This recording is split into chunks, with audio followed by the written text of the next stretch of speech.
చంద్రబాబు దయ వల్ల ఏపీలో క్వాలిటీ లిక్కర్ అందుతోంది.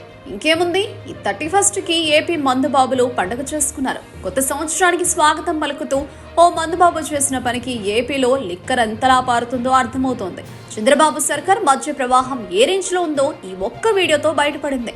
సర్కార్ పరువు గంగలో కలిసిపోయింది. ఊటుగా మద్యం సేవించాడు. ఆ మత్తులో వెళ్లి విద్యుత్ స్తంభం ఎక్కాడు. ఏకంగా విద్యుత్ వైర్లపై పడుకున్నాడు. ఈ దృశ్యాన్ని చూసిన స్థానికులు ఒక్కసారిగా షాక్ గురయ్యారు, హైరాణ పడ్డారు. కానీ ఆయనకు ఏం జరగకపోవడంతో ఊపిరి పీల్చుకున్నారు.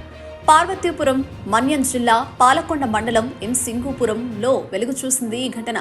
సోషల్ మీడియాలో వైరల్ అవుతున్న ఈ వీడియో, గ్రామానికి చెందిన ఎజ్జల వెంకన్నకు మద్యం తాగే అలవాటుంది. షాపు వద్దకు వెళ్లి మద్యం సేవించాడు. అక్కడ నుంచి ఇంటికి తిరిగి వచ్చాడు. నేరుగా విద్యుత్ స్తంభం వద్దకు వెళ్లాడు. మత్తులో ఉండడంతో అక్కడ స్తంభాన్ని ఎక్కేశాడు. మీద హైటెన్షన్ విద్యుత్ వైర్లపై పడుకున్నాడు. ఆ సమయంలో విద్యుత్ సరఫరా లేకపోవడంతో ప్రాణాలతో బయటపడ్డాడు. అసలు వెంకన్న విద్యుత్ స్తంభం ఎందుకు ఎక్కాడో ఎవరికీ తెలియదు. దీంతో స్థానికులు హుటాహుటిన విద్యుత్ శాఖ అధికారులకు సమాచారం ఇచ్చారు. వారు విద్యుత్ సరఫరా నిలిపివేశారు. వెంకన్నను కిందకు దించేందుకు ప్రయత్నించారు. కానీ ఆయన అంగీకరించలేదు. కిందకు దిగేందుకు మొండికేశాడు. కొద్దిసేపు స్థానికులు బతిమలాడడంతో కిందకు దిగాడు. దీంతో అందరూ ఊపిరి పీల్చుకున్నారు. అసలేం జరిగిందని ఆరా తీస్తే షాకింగ్ విషయాలు బయటపడ్డాయి. షాపు వద్ద మద్యం తాగి ఇంటికి వెళ్లాడు వెంకన్న. మళ్లీ మందు కోసం డబ్బులు ఇవ్వమని తల్లిని అడిగాడు.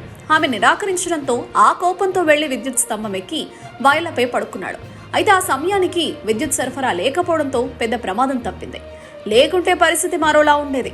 మొత్తానికి చంద్రబాబు దయ వల్ల ఏపీలో మద్యం ఏరులై పారుతోంది. క్వాలిటీ మద్యంతో మందుబాబులు ఇలా నానా రచ్చ చేస్తూ కూటమి ప్రభుత్వం పరువు గంగలో కలిపేస్తున్నారు.